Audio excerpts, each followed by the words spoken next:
ไม่เป็นไรไม่เป็นไร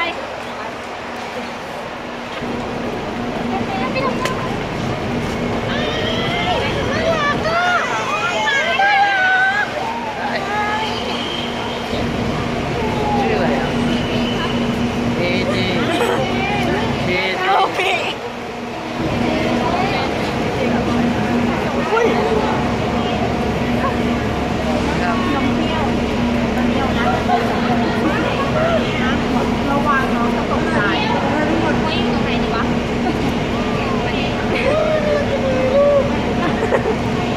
ใช่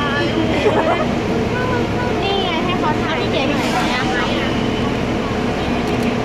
อยู่ไหนอะนี่ไงเนี่ยเขามาถ่ายจริงนี่ไงเราถ่ายจุงเฮ้ย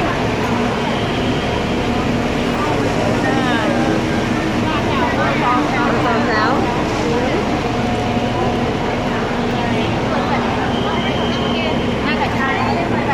รอแถวหน่อยนะคะ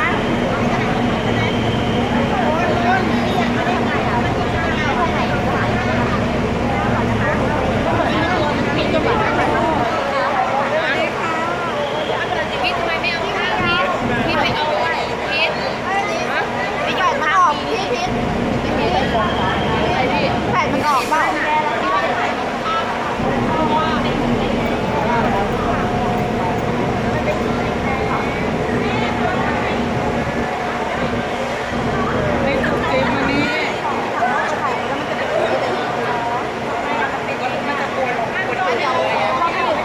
ไม่เป็นแล้วมันจะมีตัวปิดอยู่ด้วยค่ะคนที่เขาปิดเก่งมาก